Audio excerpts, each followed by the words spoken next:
César Cano, quien nos va a hablar sobre sus experiencias de vida literaria. ¿Qué tal, César Cano? Buenos días, gracias por aceptar nuestra invitación. Pues muchas gracias, buenos días, gracias por la invitación.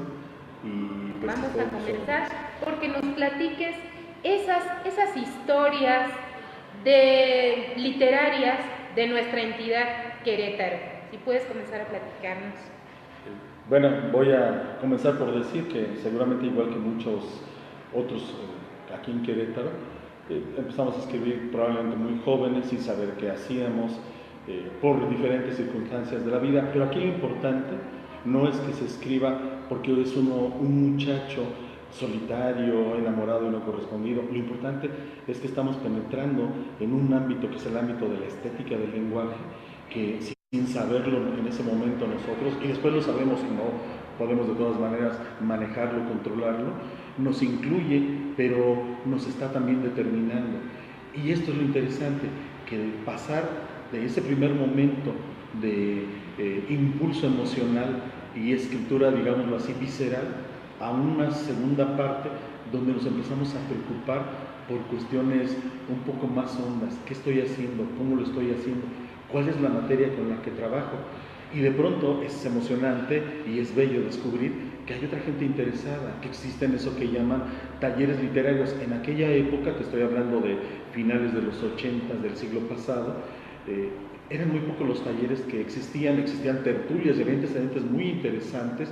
Por ejemplo, reuniones en la casa de Paula de Allende, donde llegaron a frecuentar poetas como Carlos Pellicer, por ejemplo, y mucha gente acudía precisamente para hacer lectura de sus textos, para hablar de sus intereses literarios, pero no existía como tal un espacio en el cual se propusieran hacer la valoración de aquello que escribían, porque estamos hablando ya de una dimensión ligeramente distinta.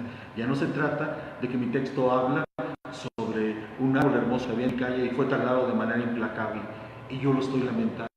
Se trata de cómo lo dije, por qué lo dije, es decir, implica mucho más que mi mera sensibilidad, porque precisamente estoy dirigiéndome a otros, estoy hablándole a otros, y esos otros pueden sentirse o no identificados, pueden sentirse o no convocados por mi texto, y eso supone fenómenos del lenguaje muy interesantes que tal vez en los talleres no se agotan, tal vez en los talleres no se alcanzan a plantear por completo, pero digámoslo así, es un inicio, es la punta de un hilo, de una enorme madeja que podemos empezar a tirar y que nos va a llevar a terrenos estéticos y de otro tipo muy interesantes que sin embargo debimos haber tenido cuidado con ellos, porque no estamos haciendo solamente el desarrollo de ciertos textos o el esbozo de una obra incipiente, estamos hablando de algo mucho más vasto, fascinante y hermoso, que es la lengua española.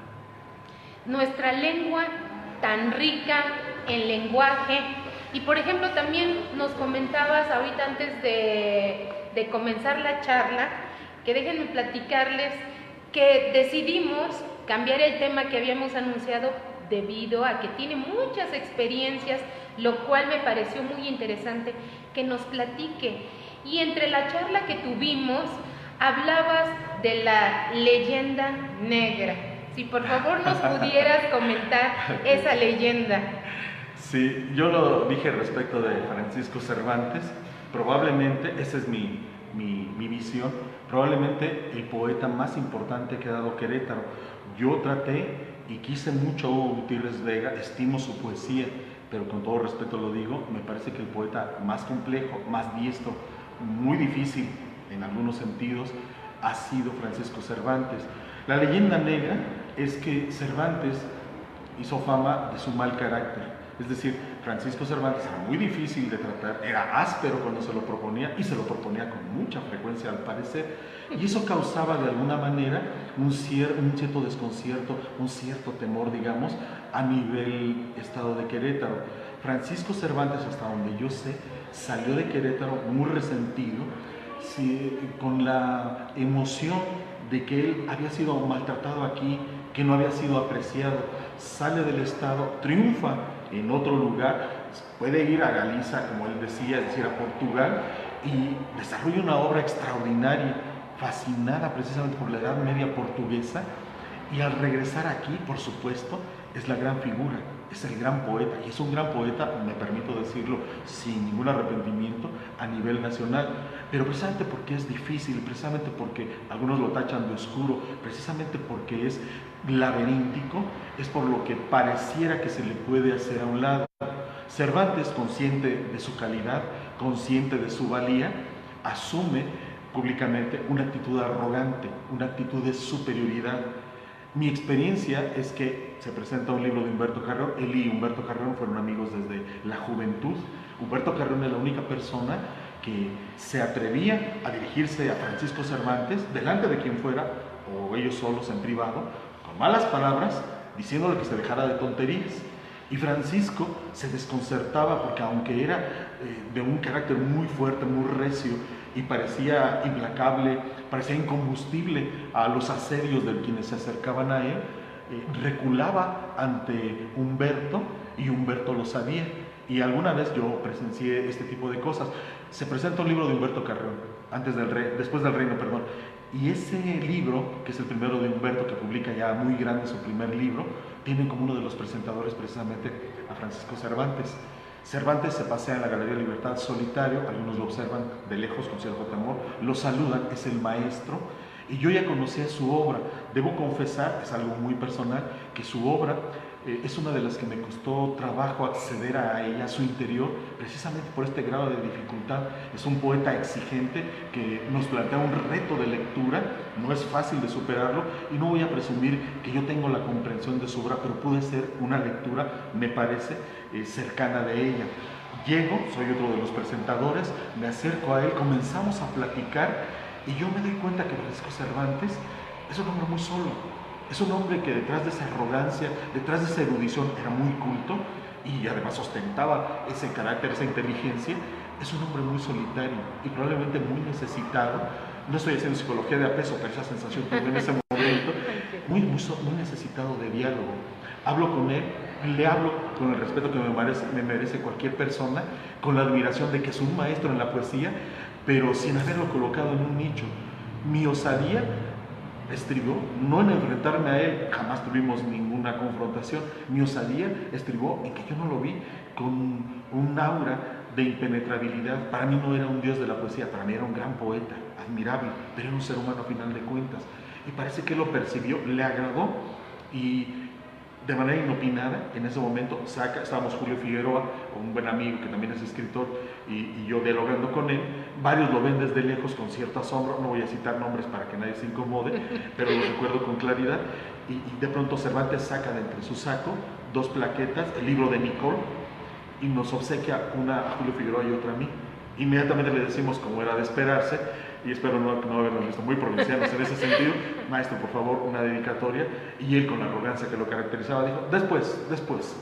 La dedicatoria no llegó, pero yo aún conservo el libro de Nicole, lo agradezco mucho. Se publicaba en forma de separata de una revista, no recuerdo la revista, era la revista de la Autónoma Metropolitana, me parece, no recuerdo el nombre de la revista, no voy a mentir, pero el libro es interesantísimo, es como casi toda la producción de Cervantes, valiosísimo, pero Cervantes necesitaba probablemente que lo separaran de su leyenda, de su grandeza, de los premios. Tenía premios Javier Villaurrutia, que él ganó disputándoselo casi nada al Espejo Humeante de Juan Bañuelos.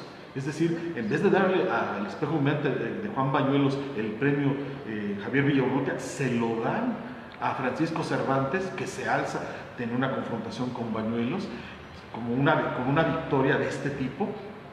Y entonces todas estas cosas, me parece, obstruían el diálogo con él. Cervantes quería que probablemente hablaran con él sin prejuicios, sin ambajes, sin ninguna clase de temor. Flor, ¿cómo estás? Buenas tardes. Y entonces, ese diálogo que se dio entre nosotros en ese momento fue... Hola, Flor. Tenemos la visita de Florentino Chávez. Bienvenido, Flor. Hola, Flor. Hola, Jenny. Estamos aquí en el programa Entre Voces. Muy bien. Siéntate con nosotros, Sí, Flor. siéntate Es un con honor que estés aquí nosotros, con sí. nosotros. Bueno, prosigan. Aquí. Y entonces, este diálogo prosigue posteriormente en la casa de Humberto. Se hace una pequeña celebración entre amigos y familia para poder, festejar la publicación de después del reino de Humberto. Y ahí, bueno, seguimos dialogando con Francisco, y yo me llevo la sorpresa de que más allá de su mal carácter, más allá de su erudición, más allá de todas estas cosas que yo me he atrevido a decir son la leyenda negra de Francisco, hay un ser humano valioso, un ser humano necesitado de diálogo, como creo que todos probablemente tenemos esa condición, y no era un ser inaccesible. Sus juicios tajantes en realidad escondían probablemente una sensibilidad a flor de piel y probablemente alguien que necesitaba ser escuchado porque era inteligente, pero recibía constantemente un trato de leyenda, un trato de maestro que parecía que los separaba de los demás, y él probablemente quizá quería decirles: no me hagan eso, trátenme como a un igual, soy otro dialogante dentro de la gente interesada, a la que le importa la literatura, que trabaja con el lenguaje, y no me hagan esto de ponerme un rótulo, una etiqueta y me separen de ustedes. Y entonces fue muy interesante escucharlo más allá de cualquier otra cosa, más allá de sus actitudes, sus juicios duros, rotundos, contundentes. Y yo me llevé una excelente impresión desde luego, no digo que todo lo demás, porque las vivencias son muy variadas, que alguien diga: no, Cervantes, yo de lejos, porque conmigo fue grosero y conmigo tuvo estas actitudes y estas otras.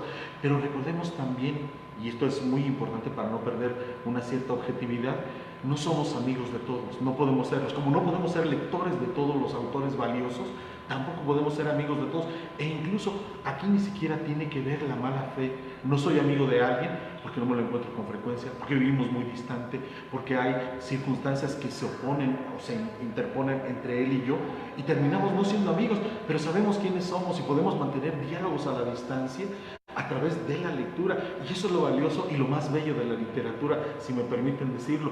Podemos ser amigos de autores, así como los autores de la antigüedad. A mí me encanta cuando leo que un autor, no sé, Plotino, dialoga en uno de sus textos con Aristóteles, como si Aristóteles fuera su contemporáneo, como si lo tuviera ahí enfrente y le pudiera hacer objeciones y decirle: no estoy de acuerdo, o me parece que esto no lo desarrollaste. Y resulta que Aristóteles tenía ya mucho tiempo de haber fallecido.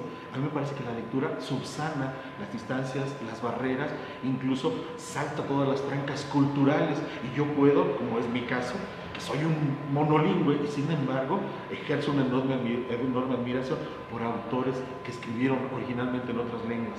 Me encantaría saber japonés para leer a Yukio Mishima en el original. Probablemente no me alcance la vida para aprender japonés y leer a Mishima en el original, pero eso no quita que me encanten sus obras, que me fascine su biografía y que sea un entusiasta de su escritura. Entonces, eso es lo que nos permite la lectura. Algunas personas que le dedicaste alguno de tus ensayos, y puedes platicarnos de esos personajes que han hecho historia en nuestra ciudad en cuanto a lo literario. Pues entre esos personajes, y no voy a pretender que tengo... ¿Le encargamos azúcar, señorita, por favor? ¿Sí? Perdón, no voy a pretender que es la única versión o visión posible de la literatura en Querétaro, pero es mi visión de la literatura. Para mí, Florentino Chávez, Salvador Alcocer, Florentino Chávez José está Luis, aquí presente. Gracias, Flor. José Luis Sierra, Humberto Carreón, fueron escritores determinantes cuando yo me tropecé con ellos, cuando descubrí precisamente la obra que ellos habían desarrollado sin que yo lo supiera, mucho antes de que yo soñara con embadurnar la página con malos versos. Y si me permites, antes de hablar de José Luis, de Humberto y de Salvador, yo en los 90s hice algunos ensayos, quedó pendiente para mí, y es un pendiente que no he cubierto todavía, y no sé si la bibliografía pudiera estar allí a mi alcance. Mi idea era muy sencilla: leer lo que hasta ese momento había escrito un autor queretano que me parecía valioso y hacer algunos comentarios. Entiendo la crítica no como una forma de destrucción de la obra del autor, sino como una develación de una lectura que puede tener coincidencias y disensos, y que puede, ¿por qué no solo al autor del que se está hablando, sino incluso a otros lectores, no agradar y resultar aversiva. Pero la idea no es esa, no es decir, este es bueno porque yo lo estoy diciendo, o es malo porque yo lo estoy diciendo. Es poner en la mesa del diálogo, de la discusión, la obra, que es lo más importante, y la lectura, a través de ese ensayo, puede ser una provocación buena, válida, precisamente para que nos acerquemos a la lectura de ese autor. Florentino me faltó de abordar, porque en ese momento sucedió algo muy singular. El espacio donde yo escribía, que era el Nuevo Amanecer, pues llegó a su fin. Llegó a su fin el Amanecer Cultural, que por ahí hacíamos unos cuantos locos, estoy hablando de principios de los 90, con Julio Figueroa a la cabeza, y entonces ahí publiqué algunos ensayos. Quiero decir, como te mencioné hace un rato antes de esta grabación, que a mí me quedaron pendientes, uno de ellos fue Florentino, pero lo digo en este momento, que me parece y me sigue pareciendo el autor, no solo porque está entre nosotros todavía, sino el autor en su poesía, en sus textos, en su literatura, más vivo, más festivo, más vital que tenemos entre nosotros. No que los otros no sean valiosos, estoy hablando de una característica que para mí es muy poco común, una literatura que te comunica viveza, que te habla de dinamismo interior, que te dice que su edad es la de todas las edades. Decía Javier Villaurrutia, yo quiero tener la edad de los adolescentes. Ese diálogo lo escribe él, y le contestan, pero los adolescentes tienen todas las edades. Precisamente, a mí me parece que eso se cumple en la literatura, en la poesía de Florentino, porque se da esta viveza y hay una belleza, un rescate de raíces, un rescate de entornos muy, muy interesante, muy valioso, muy vital, que en otros autores se da de otras maneras muy diversas, pero yo ya no alcancé a decir estas cosas, desgraciadamente se nos acabó el espacio, sucedieron otras cosas, nos dispersamos, y yo seguí escribiendo otras cosas, pero yo no pude volver a esta intención primera, que era en aquel suplementito un poco inocente, tal vez un poco casero, que era el Amanecer Cultural, sacar esta serie de ensayos. Hice uno a propósito de Salvador Alcocer, y ahí lo que trataba era también de decir lo que la obra de Salvador Alcocer me había hecho a mí en mi lectura. Es decir, un ensayo finalmente es qué me sucedió a mí con este autor, o qué me sucedió a mí con este aspecto o este elemento del lenguaje o de la literatura. Yo no creo ni que Borges ni ninguno de los grandes ensayistas hayan pretendido una cosa distinta que revelar su ser interior cuando están escribiendo sus ensayos, a pesar de esas erudiciones enciclopédicas que a veces nos parecen monstruosas, que a veces nos parecen un muro que no podemos saltar o que no podemos penetrar y que no le podemos hacer un túnel como el Chapo por abajo, pero sería bueno. Pero me parece que detrás de los ensayos, de los más valiosos, de los más densos, un autor lo que está diciendo es, quiero compartir mi experiencia de lectura. Yo compartí mi experiencia de lectura con Salvador, por supuesto, me parecía que en Salvador había cosas dignas de resaltarse y cosas que me parecían, tal vez no eran tan estimables, pero es mi lectura. La idea no es decir, no lean a Salvador porque tiene estas debilidades, estos defectos, o tiene este ejercicio inferior de la literatura, no, para nada, porque me parece que todos los autores queretanos han construido una tradición que nos explica, nos cobija, nos incluye, aun cuando, y esto me costó discusiones, enfrentamientos con amigos que desgraciadamente hace mucho no veo, que algunos de ellos escribían, otros no, algunos dejaron de escribir, porque ellos decían no. Un autor como Florentino, como Salvador, como José Luis, como Humberto Carró, no explica lo que está sucediendo, lo que se está haciendo en este momento en la literatura en Querétaro. Y lo que en ese momento sucedía, ya sucedió hace mucho, hace más de 20 años, 30, pero lo importante es esto. A mí me parece que hay que ponderar, rescatar y hacer un ejercicio de humildad, y lo digo con todo el peso moral que puede tener esta palabra, porque no venimos a la literatura por generación espontánea. Sin duda, a mí me rompieron como a muchos el corazón cuando era un jovenzuelo, pero eso no explica, no es suficiente para decir por qué yo escribí e hice lo que hice, rodeado precisamente por presencias como estas, por familias como esta. A mí me parece que todos construimos nuestra familia literaria, nuestra familia estética. En esa familia, en la mía, se encuentran autores como ellos, se encuentran porque me dieron luces, me enseñaron sus formas de leer, sus formas de comprender la poesía, su manifestación del mundo, y eso no es poca cosa, porque me estaban diciendo, bueno, aquí está la mía, es mi visión, atrévete ahora a mostrarnos la tuya. ¿Cuál es la tuya? Yo comparto la mía, muéstrame la tuya. Y entonces eso no es poca cosa, no se trata de que al leer yo un libro de Florentino, de José Luis, ahora tengo que contestar escribiendo un libro. No funciona así, funciona a un nivel interno, subterráneo, secreto, que sin embargo va apareciendo a lo largo de los años. Algo importante que quiero mencionar es que no se necesita, no se requiere, a mí no me lo parece, aunque, ¿cómo decirlo?, ahora el mercado parece que lo plantea como una exigencia, que los autores tengan que publicar cada año, que tengan que estar en los espacios más dinámicos, no sé, las revistas electrónicas o que todavía se hacen en papel. A mí me parece que los autores son valiosos porque no desisten de una actividad como frecuentar la poesía. La frecuentan con sus lecturas, la frecuentan con sus poemas, la frecuentan porque la hicieron parte de su vida, porque la han incorporado a su existencia cotidiana. Y yo sé, y me da mucho gusto decirlo, que cuando Florentino aquí con nosotros y en otras partes hace lo que hace, pagar un recibo de un servicio, caminar por las calles del centro de Querétaro, regresar a su casa, convivir con amigos, encontrarse conocidos, estar con su familia, la poesía, sin embargo, está ahí presente. No se trata de una estetización. Una estetización, lo digo como una punta al margen, sería en todo caso una falsificación. Pretendo, esa es la estetización, pretendo hacerle manifiesto a todo el mundo cómo yo pertenezco a un arte, o un arte me pertenece a mí, y trato en todo momento de ponerlo por delante en nuestras relaciones, en nuestros diálogos, en nuestros encuentros. No, no funciona así. Funciona de una manera secreta que nos hace saber: él es poeta, aunque no me hable de poesía. Él es un poeta, aunque solamente lo vea sentado en su mesa a tomar su café. Él es un poeta, aunque esté mirando por la ventana a la gente que pasa. Él es un poeta porque hay algo que lo impregna, porque hay algo que como forma de existencia se incorporó a su lenguaje corporal, a su mirada, a su presencia. Y eso, me parece, lo va a acompañar en todo momento, en toda su existencia, y aun cuando ya no esté con nosotros. No están con nosotros Humberto Carrero, no está con nosotros Francisco Cervantes, no está con nosotros José Luis Sierra, no está con nosotros Salvador Alcocer. Sin embargo, sí están con nosotros. No están como presencias físicas, están con nosotros porque cualquiera que quiera acercarse a su obra puede hacerlo.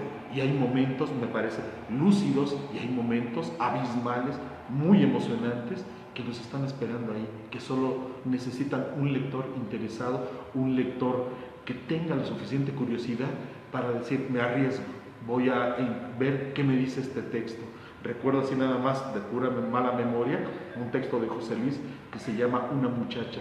Muchos lo consideran un texto ligero, un texto que a lo mejor no tiene mayor complicación, más hondura, más miga, y sin embargo, yo lo digo en mi lectura, es un texto terrible, devastador. Les recomiendo mucho que lean, busquen ese texto, Una muchacha, en la obra de José Luis, porque es un texto que con una ligereza de palabras, con una ligereza de imágenes, casi de manera impalpable, nos pone ante el espejo terrible de la muerte. Pero no habla de la muerte, jamás usa esa palabra, jamás utiliza términos como destrucción, como acabamiento, no. Y sin embargo, nos lleva a una circunstancia de destrucción, de acabamiento, de vacío, que es insondable. Pero el poema es muy ligero. En mi lectura, ese poema es uno de los grandes poemas de José Luis. Y entonces, a eso debemos arriesgarnos los lectores, a decirle sí a la obra de nuestros poetas, porque solamente, recordemos, Unamuno, si somos verdaderamente locales, profundamente locales, podemos ser auténticamente universales. No es cierto que si yo me trepo a la punta de la pirámide ya alcancé la universalidad, que a lo mejor ni siquiera puedo dar noticia de quién tengo a mi lado, de quiénes pasaron por aquí, quiénes son esos personajes que no quiero voltear a ver, porque claro, y lo digo sin afán de menosprecio ni mucho menos, suena bien hablar de Jorge Luis Borges, hablar de Octavio Paz, de Efraín Huerta, pero a mí me parece que suena mejor hablar de los autores a los que pude acceder, a los que les pude dar la mano, con los que tuve, ¿por qué no?, alguna diferencia, y también aquellos que me dieron su palabra y que la dejaron más importante por escrito para todos. Es muy importante porque es memoria, es tradición, y yo sí creo firmemente que las tradiciones empiezan precisamente por nuestros contextos, nuestros pequeños contextos locales, y de ahí escalamos en efecto a la gran literatura universal.